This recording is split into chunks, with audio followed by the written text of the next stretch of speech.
मेरे प्रिय दोस्तों, इसके पहले वाले वीडियो में हम लोग देखे थे कि रेलवे के द्वारा वृत्त पर आधारित किस टाइप का क्वेश्चन पूछा था।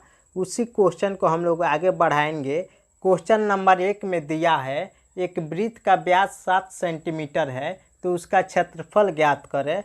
यहाँ पे व्यास दिया है 7 सेंटीमीटर, यानी डी का वैल्यू डी बराबर 7 सेंटीमीटर दिया है। सबसे पहले हम आर का वैल्यू ज्ञात करेंगे तो आर बराबर डी बाई 2 होता है, यानी 7/2 सेंटीमीटर आर का वैल्यू ज्ञात हुआ। आपको याद रखने के लिए हम बोले थे त्रिज्या का मान 7 और क्षेत्रफल का मान 154 और परिधि का मान 44। यहाँ पे जब त्रिज्या 7 सेंटीमीटर होता है तो क्षेत्रफल 154 सेंटीमीटर स्क्वायर हो जाता है।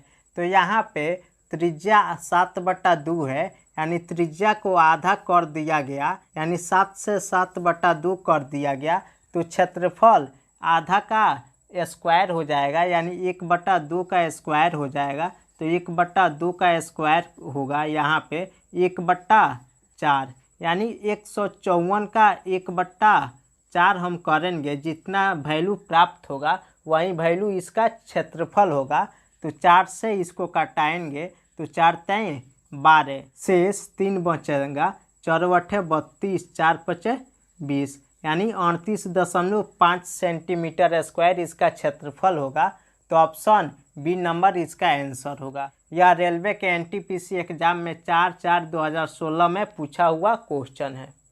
क्वेश्चन नंबर 2 में दिया है यदि एक वृत्त की परिधि 22 सेंटीमीटर है तो अर्धवृत्त का क्षेत्रफल ज्ञात करें। अर्धवृत्त का क्षेत्रफल ज्ञात करने के लिए बोलेगा या वृत्त के चतुर्थांश का क्षेत्रफल ज्ञात करने के लिए बोलेगा। ऐसे अर्धवृत्त का क्षेत्रफल और चतुर्थांश का क्षेत्रफल निकालने से पहले हमको पूर्ण वृत्त का क्षेत्रफल ज्ञात करना पड़ेगा। जब पूर्ण वृत्त का क्षेत्रफल ज्ञात कर देंगे तो जब पूर्ण वृत्त का क्षेत्रफल हमको मालूम चल जाएगा तो उसका आधा करेंगे तो अर्धवृत्त का क्षेत्रफल मिलेगा। जब पूर्ण वृत्त के क्षेत्रफल का 1/4 भाग करेंगे तो अब 1/4 का क्षेत्रफल ज्ञात होगा। तो यहाँ पे सबसे पहले हमको पूर्ण वृत्त का क्षेत्रफल निकालना है। तो परिधि दिया है 22 सेंटीमीटर, 22 सेंटीमीटर परिधि है। हम बताए हैं कि जब परिधि 44 सेंटीमीटर होता है तो त्रिज्या 7 सेंटीमीटर होता है, यानी परिधि आधा किया गया है तो त्रिज्या भी आधा होगा, क्योंकि त्रिज्या को जितना गुना बढ़ाते हैं उतना ही गुना परिधि बढ़ता है। यहाँ पे परिधि आधा कर दिया गया है तो यहाँ पर त्रिज्या भी आधा होगा, यानी 7/2 सेंटीमीटर त्रिज्या हो जाएगा। तो हमको ज्ञात करना है क्षेत्रफल, यानी जब 7 सेंटीमीटर त्रिज्या रहता है तो 154 सेंटीमीटर स्क्वायर क्षेत्रफल होता है। जब त्रिज्या को आधा कर दिया गया है तो क्षेत्रफल 1/4 गुना हो जाएगा, यानी 154 का 1/4 गुना हम करेंगे तो 4 से इसको कटाएंगे तो प्राप्त होगा 38.5 सेंटीमीटर स्क्वायर। यानी त्रिज्या जितना गुना होता है उसका स्क्वायर करने पे उतना गुना उसका क्षेत्रफल ज्ञात होता है। तो यहाँ पे 1/2 गुना त्रिज्या है तो 1/4 गुना इसका क्षेत्रफल होगा।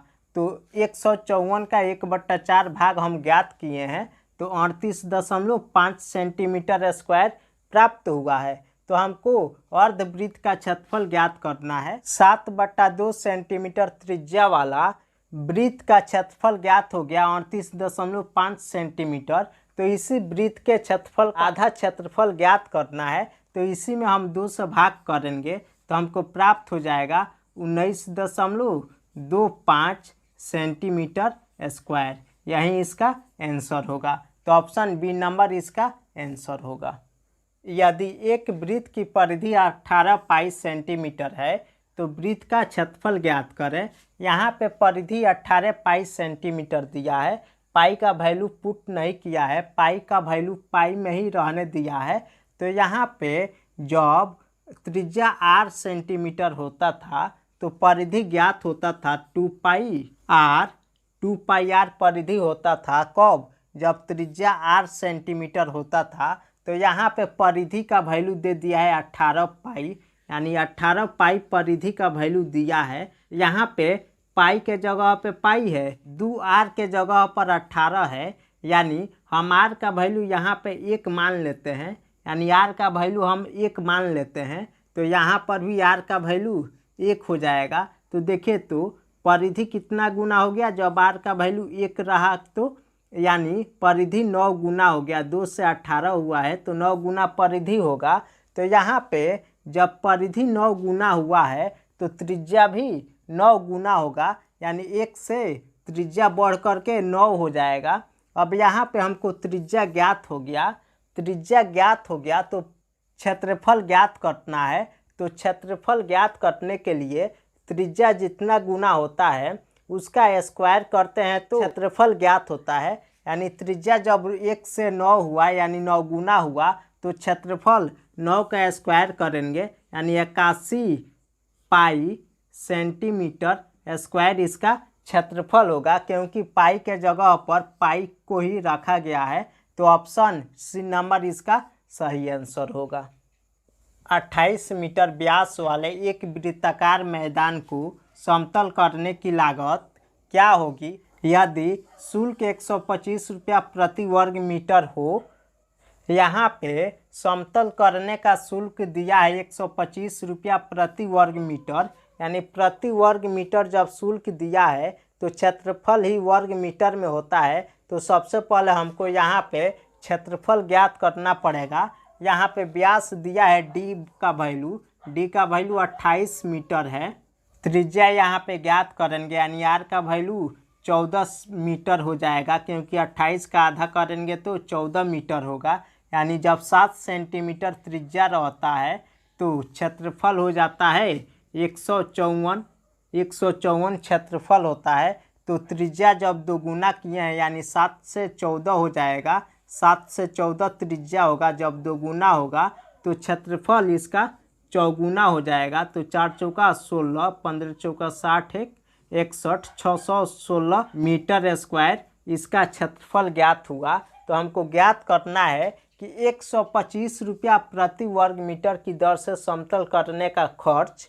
तो यहाँ पे 616 में 125 से हम मल्टीप्लाई करेंगे, 616 में 125 से मल्टीप्लाई करेंगे तो 5 छक 30 हासिल 3, 5 एकम 5, 2 छक 12, 12 5 17, 17 3 20 हासिल 2, 5 छक 30, 2 एकम 2, 30 2 32, 6 38, 38 2 40 हासिल 4, 2 छक 12, 1 एकम 1, 12 1 13, 13 4 17 हासिल 1, 6 एकम 6 1 7, यानी 77,000 रुपया इसका टोटल समतल करने का खर्च ज्ञात हुआ।